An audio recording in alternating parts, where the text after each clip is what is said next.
Heated debates with no real consensus ever reached. This is a typical scenario in our society where some say we've become more divided than ever.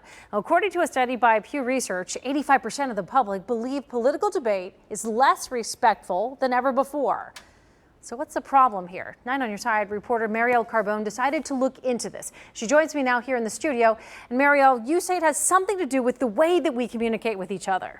Right. Well, we see it every day in the stories we cover with people arguing, the protests. So we went to an expert here. We went to the Brueggemann Center for Dialogue with Xavier University, and they say that there are a few reasons for this. The information age, we're using technology a lot more, and globalization, where we are just so connected with the world that we are seeing all these different ideas. We hear all these different things, and it makes us forget who we are. So he says the reason we can't communicate is a term called tribalism, and what that means, we find a group, we find one thing we connect to, whether that's race, religion, gender. We take on that identity of the group as our own, and we don't look at any other ideas aside from what that group says. It makes us not be able to communicate, and people hold fast to those ideals.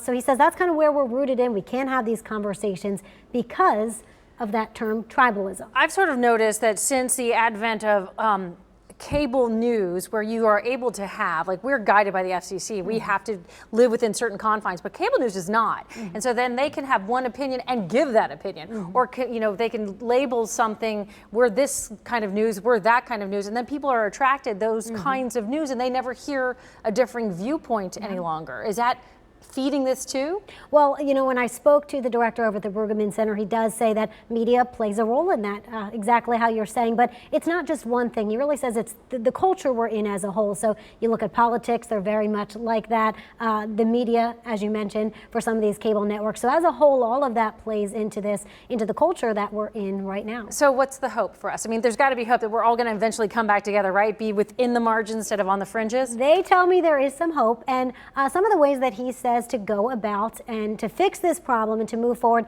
is really coming together in your community. So finding a goal, finding a project to work on. He mentions building a playground in your community. Y'all have kids, and you want to find something for your kids to do. When you can find a project or a goal, work together, he says that's how you start breaking down those barriers. You have conversations and you realize we want some of the same things, and that allows you to move forward with your dialogue in other ways because you already see, okay, we have some commonalities, and it allows you to move on. So maybe finding a goal in your community, and that starts the conversation. I like that idea. Marielle Carbone, thanks so much for digging into this subject for us. We really appreciate it. And if you'd like to read more, check out Marielle's story on WCPO.com. It's there right now.